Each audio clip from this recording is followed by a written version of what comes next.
Hi friends, welcome to my channel. आज मैं मेरा C section pregnancy and delivery story बताने जा रही हूँ। मेरा प्रेगनेंसी एंड डिलीवरी स्टोरी बहुत ही स्मूथ था।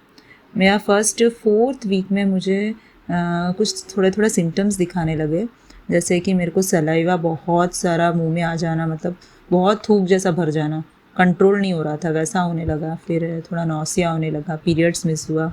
तो मैंने 5th वीक में प्रेगनेंसी के किट लेके टेस्ट किया तो पता चला कि पॉजिटिव है। फिर मेरा 6th वीक में मैंने एज़ यूजुअल हम सोनोग्राफी करते हैं पता करने के लिए कि हार्ट बीट आया कि नहीं बेबी का।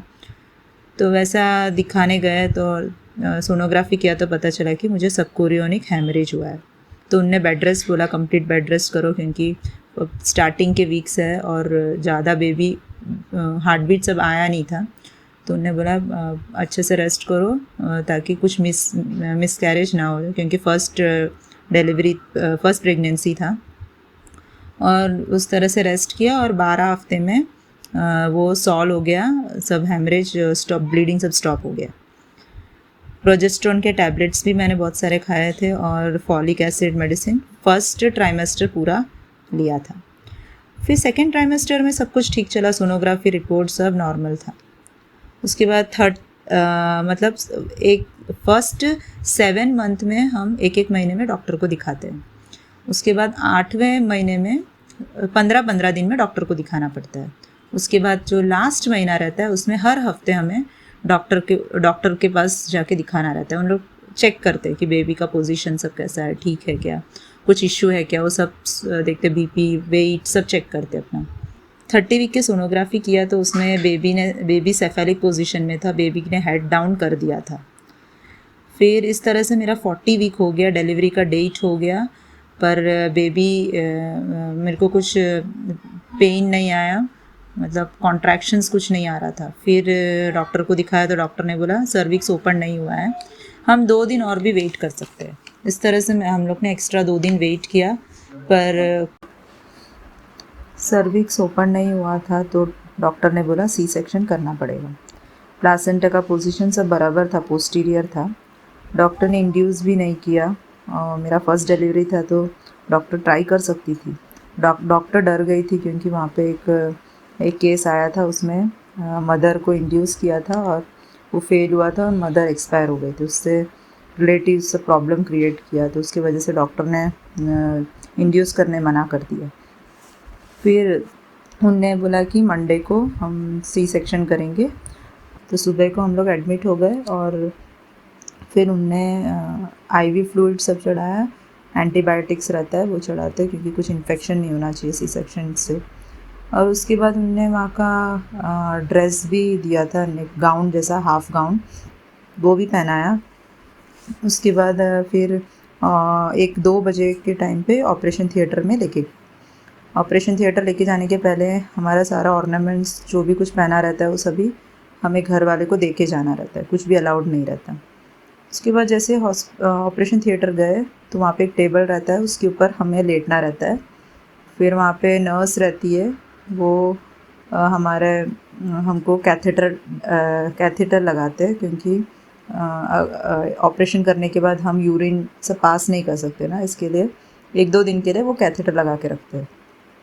उसके बाद एनेस्थीसिया वाले डॉक्टर आए और उसके बाद उनने एनेस्थीसिया दिया। वो स्पाइनल में देते हैं, हमको बोलते हैं आप बैठ जाओ, और वो वहाँ पे बिटाडिन सब साफ़ करते हैं। उसके बाद एक इंजेक्शन के द्वारा हमें अपना डोज कितना, अलग अलग लोगों का अलग अलग डोज रहता है, उसके हिसाब से हमको कितना बेहोश होने का डोज है उतना देते हैं।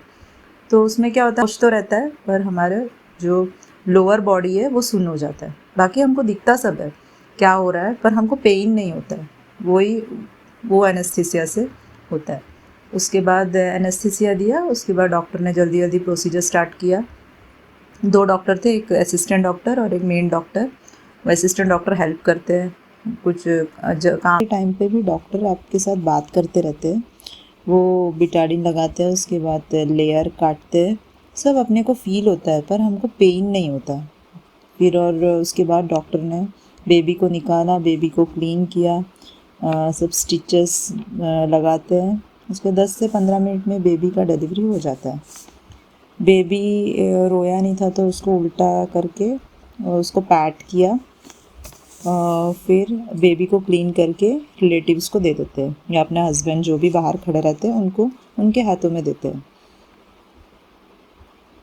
मेरे बेबी को स्किन टू स्किन कांटेक्ट नहीं दिया था। जैसे ही डिलीवरी होता है कॉर्ड कट करने के पहले बेबी को अपने ऊपर रखते हैं, मतलब जैसे बेबी डिलीवरी होता है तुरंत निकाल के अपने ऊपर रखते हैं, उसके बाद अपना कॉर्ड कट करते हैं। ये मेरे को ऐसा नहीं दिया था, शायद सी सेक्शन था इसके लिए, मुझे पता नहीं। उसके बाद थोड़ी देर के बाद मुझे थोड़ा ब्रीदिंग डिफ़िकल्टी होने लगा। उन्होंने स्टिच भी सब कर रहे थे तो पल्स भी कम हो रहा था, तो मुझे मेरे को बोला कि आप सो जाओ। नींद आने का दवा भी दिया और मेरे को मैं जब उठी तो नेक्स्ट डे मैं उठी, मतलब मेरा नींद तभी खुला। सही में सबका नींद खुला ही रहता है और बेहोश नहीं हो जाते वो, पर उन्होंने नींद का दवा दिया था क्योंकि कुछ और इशू नहीं होने के लिए। फिर 2-3 दिन वहाँ पे स्टे था, मेडिसिन एंटीबायोटिक सब दिया। उसके द्वारा मेरे को एक प्रॉब्लम ये हुआ कि मुझे बहुत सर दुखता था, पता नहीं क्यों। पूरा मेरा डिलीवरी होने के बाद जितना भी दिन था बहुत हेडेक हो रहा था। और फिर हमको पैड्स भी देते चेंज करने के लिए क्योंकि ब्लीडिंग होता है। सब अच्छे से हुआ, स्टे 2-3 दिन, उसके बाद डिस्चार्ज कर दिया था, घर आ जाना है। उसके बाद फॉलोअप रहता है 1 हफ्ता 5 दिन के बाद कुछ, फिर वो देखते हैं, फिर 1 महीने के बाद बुलाते हैं, ब्लीडिंग स्टॉप हुआ है कि नहीं पूछते, अगर नहीं हुआ तो उसका मेडिसिन भी देते हैं। इस तरह से मेरा प्रेगनेंसी स्टोरी चला। मुझे बेबी बॉय हुआ, फर्स्ट वाला सी सेक्शन से हुआ था। यही मेरा डिलीवरी और प्रेगनेंसी स्टोरी है। अगर आपको अच्छा लगा तो लाइक एंड सब्सक्राइब करें। और भी कुछ इन्फॉर्मेशन जानना है तो आप मुझसे कमेंट करके पूछ सकते हो। Thank you.